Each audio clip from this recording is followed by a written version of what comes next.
l'équation de Van Lagrange en cas simple où toutes les forces sont conservatives. Toutes les forces sont conservatives si de cette type dl c'est d qui est I moins dl c'est d qui est égal à 0. Voilà la première étape de ce calcul. Donc, ça, c'est l'équation de Lagrange dans le cas où toutes les forces sont conservatives. Donc, la méthodologie à suivre pour résoudre un problème en utilisant les équations de Lagrange. Donc, bien sûr, la première étape, c'est de calculer l'énergie cinétique, puis calculer l'énergie potentielle et construire Lagrangien L égale à T moins V. Par la suite, on va écrire l'équation de Lagrange qui est sous cette forme. Puis, je calcule ce terme, c'est dS qui est. Deuxièmement, dS qui est I. Et troisième, ce terme dS qui est I. Et on obtient bien sûr une équation différentielle qui nous aboutit bien sûr à définir l'équation de mouvement. Les équations de mouvement qui décrit bien sûr le système mécanique. Le système mécanique, bien sûr, la l'équation nous demande à trouver les conditions bien sûr contrôlées généralisées et bien sûr pour vitesse généralisée pour le résultat du système. Alors, toujours dans le cas des équations de Lagrange, les équations de Lagrange dans la mécanique analytique, bien sûr, comme il a une dimension d'énergie, et correspond des théorèmes généraux dans la mécanique classique de Newton. On utilise différents aspects énergétiques et différents théorèmes généraux qu'on a déjà fait, bien sûr, en mécanique classique. D'accord? Premier exercice d'application pour utiliser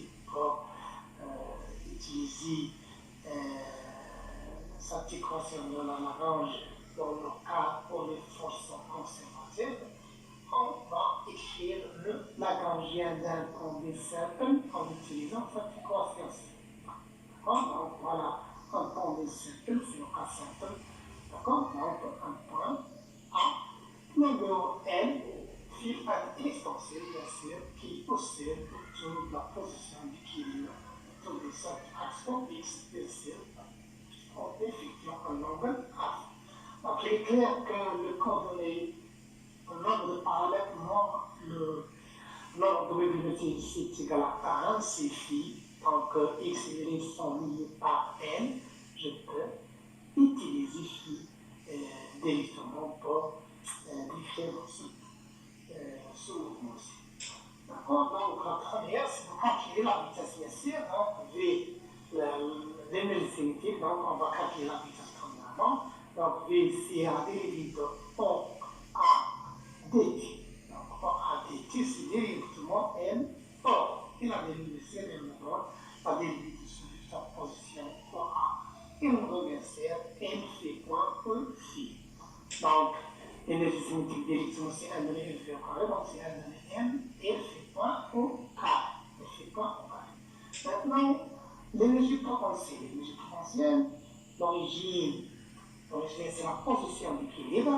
Donc généralement, V est égal à moins l'intégrale de P, la force, dx, donc c'est moins mg, x plus une constante. Cette constante à déterminer, c'est la projection de c'est x, c'est x, qui est égal à ciel et le cosine de phi.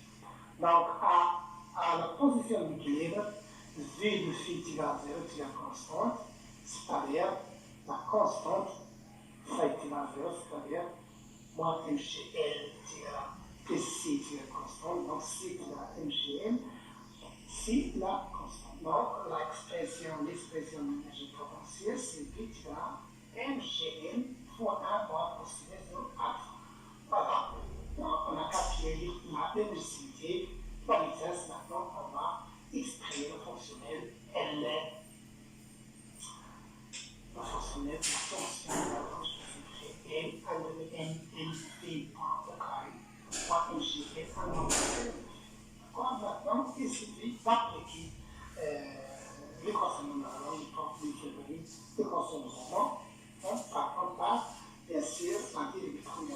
LCT qui utilise chronologie CFI. Donc c'est DL CTFI qui est là, DL CTFI, pourquoi est égal, ça c'est 0. Il reste cette expression-ci, bien sûr, si vous prenez ça, c'est 0. Donc il reste MGL cosifié, qu'on a dérivé, donc il y a un MGL, c'est 9. Donc c'est clair pour cette expression. C'est clair, à partir de cette expression produite sur le DL certifié.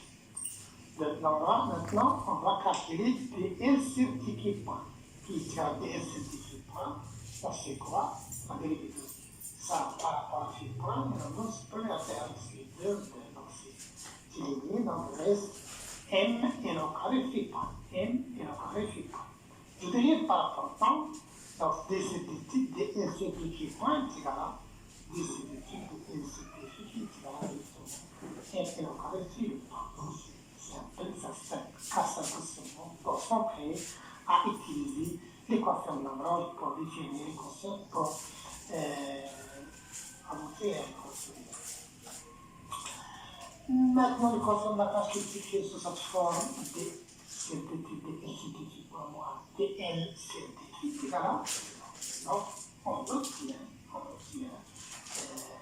l'équation différentielle sur un pendule simple, d'accord? Un pendule simple. Et dans le cas des faibles oscillations, bien sûr, signifie que je trouve on a phi de point plus GL phi égal à 0. C'est l'équation différentielle. Je peux déterminer l'équation de moment vérifiant phi. La solution de cette équation, bien sûr, comme vous le savez, c'est phi de t égal à l'amplitude A, par exemple, ou bien l'amplitude A fois cosinus oméga t, plus phi, ou bien plus l'autre terme, plus θ. Donc, bien sûr, θ et A sont des constantes à déterminer en utilisant bien sûr les conditions initiales. Deuxième exercice d'application, c'est le cas des forces conservatives. Maintenant, par exemple, masse glissante sont frottement sur un plan incliné. Donc, il y a masse M glissant frottement sur un plan incliné. Voilà. Voilà la position qui est ici, en coordonnée généralisée entre, par exemple, X ici. Donc, il y a l'équation de mouvement. Il est clair qu'on va trouver que nous avons déjà traité ça, même si en terminale, on trouve que qui de point est égal à CR, J fois sinus de alpha. Mais on va utiliser ici l'équation de Lagrange pour définir cette équation de mouvement. La première des choses, Lagrange vient par l'expression t est égal à t moins v.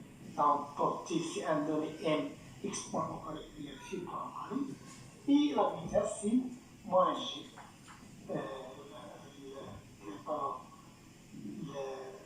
L'énergie potentielle avec l'énergie, avec l'origine ici, entre moins mg h, moins mgh avec h, c'est égal à x fois sinus de alpha. Sinus de alpha, ce que j'écris ici.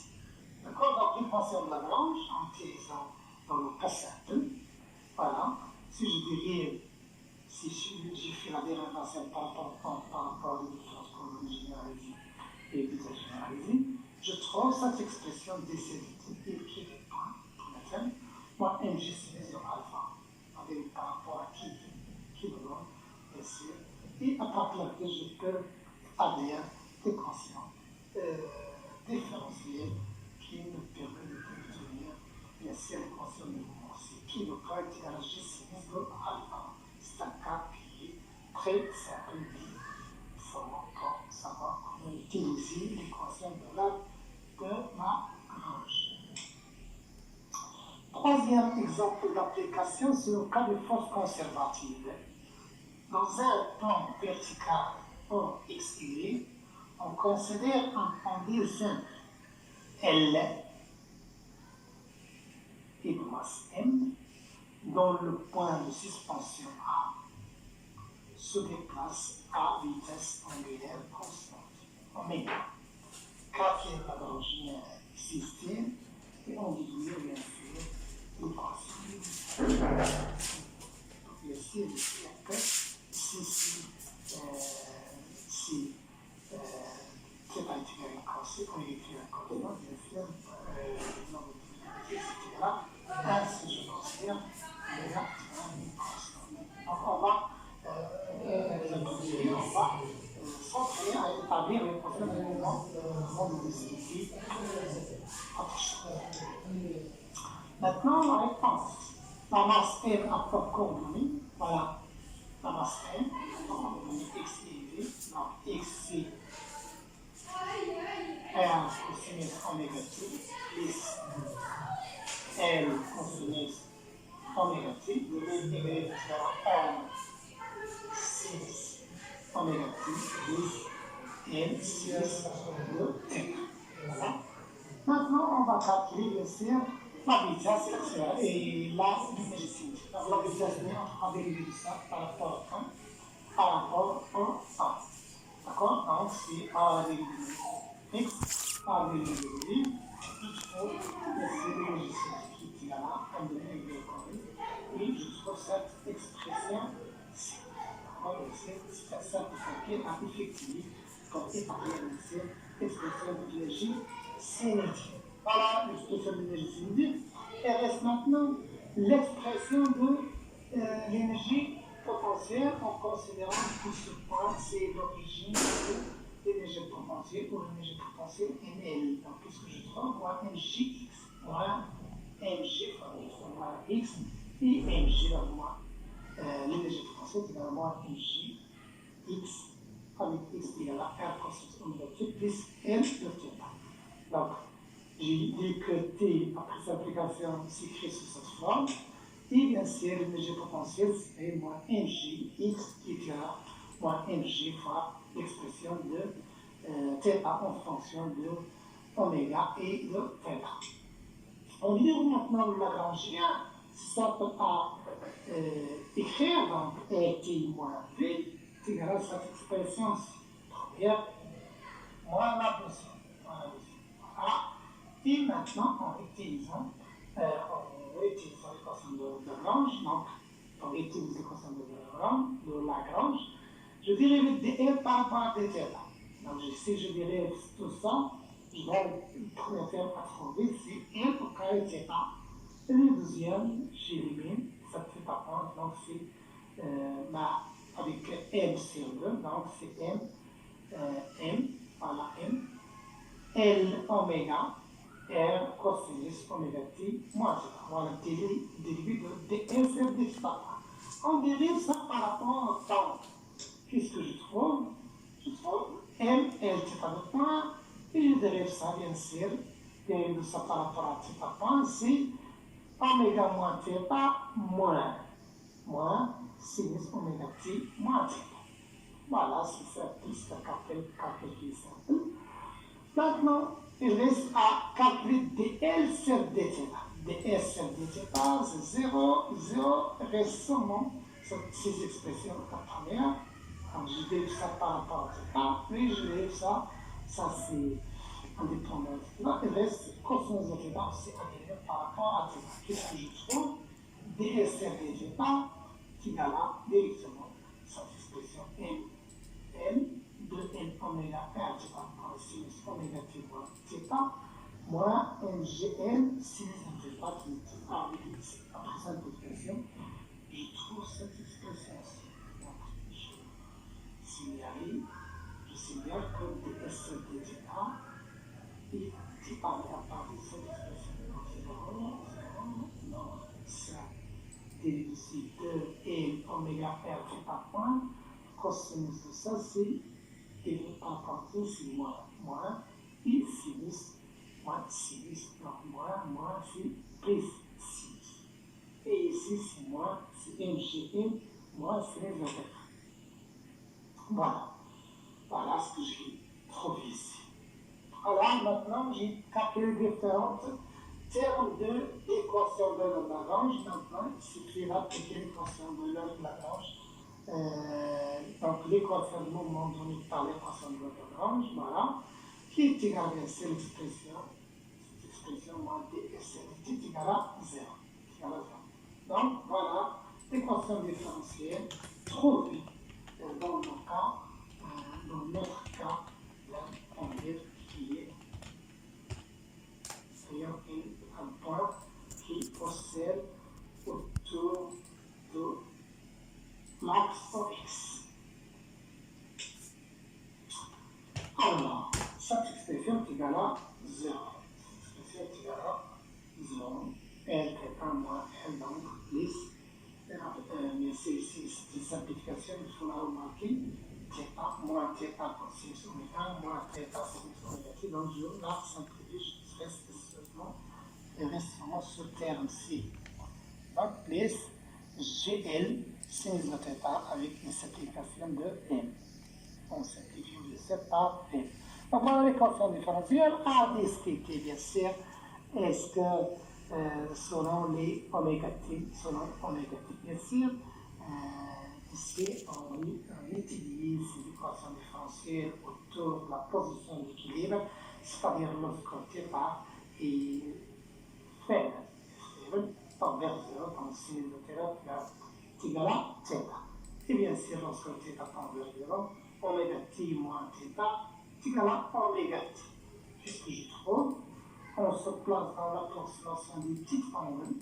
Oméga t moins θ est égal à oméga t, et sin de θ est égal à θ. Ça c'est θ, ça c'est θ. Donc, je trouve θ, g, Cn, sin de θ, est égal à oméga au carré 1 L sin de θ. Donc, c'est l'équation différentielle. C'est l'équation différentielle d'un oscillateur harmonique forcé par ce terme-ci. Voilà, c'est l'équation de tendue certain, mais il est forcé. Voilà toute